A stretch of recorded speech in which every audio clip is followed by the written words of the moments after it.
복되고 거룩한 주일 일부 예배 나오신 여러분 모두에게 하나님의 은혜와 축복이 함께 하시기를 간절히 바랍니다. 아멘.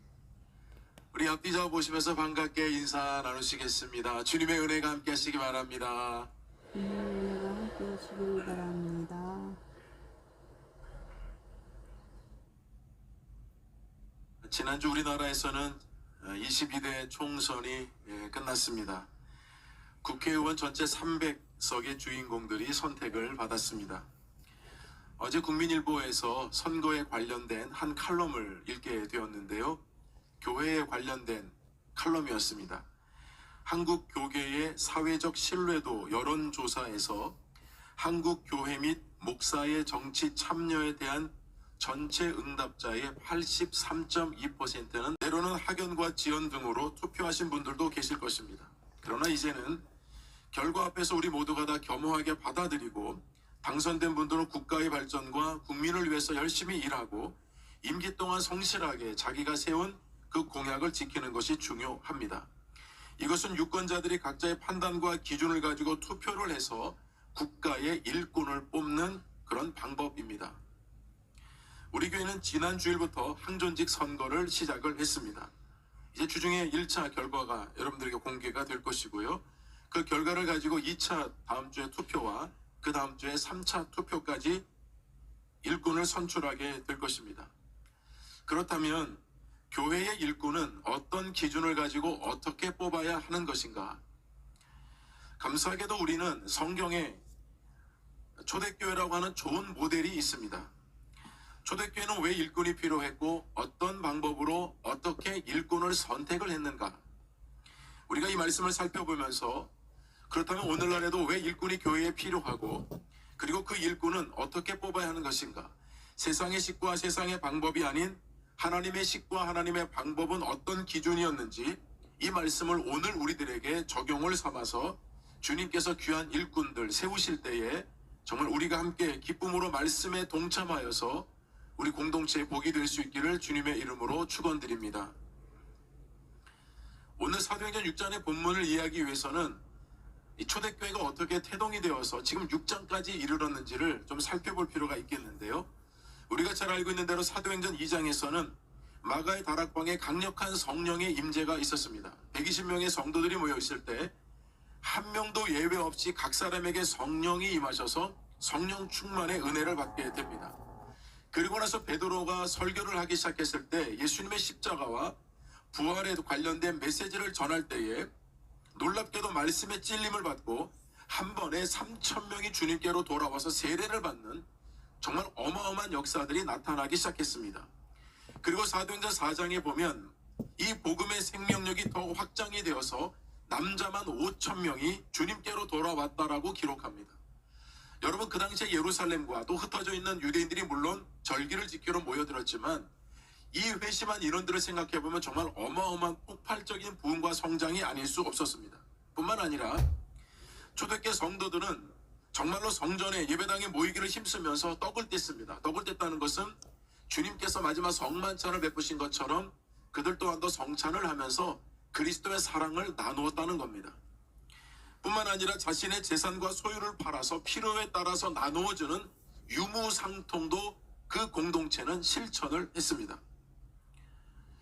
이렇게 여러분 은혜롭게 초대교회가 급성장하고 부흥하고 성장할 때 참 안타깝게도 사도행전 5장에서는 아나니아와 삽비라 부부에 대한 사건을 기록을 합니다.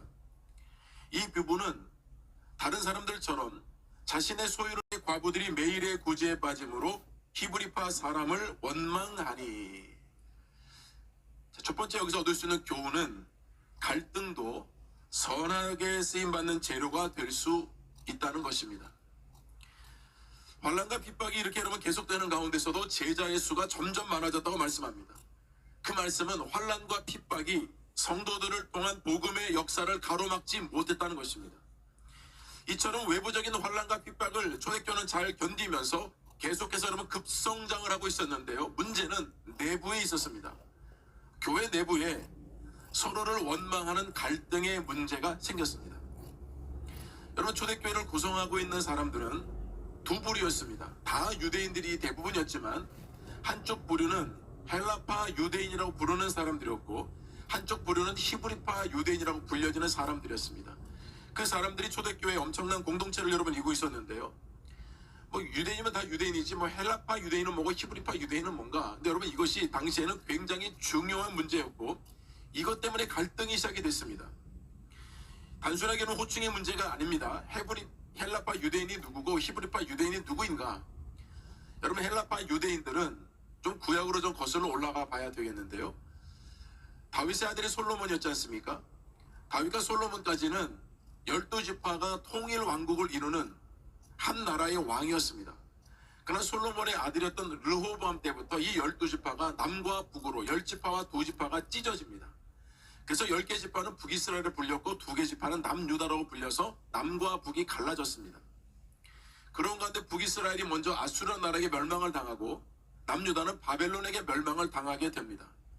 국가가 여러분 멸망을 당했다는 것은 잔혹한 이 바벨론이 이스라엘 민족을 포로로 잡아갔다는 뜻이고 전쟁으로 인해서 사람들이 흩어졌다는 뜻입니다.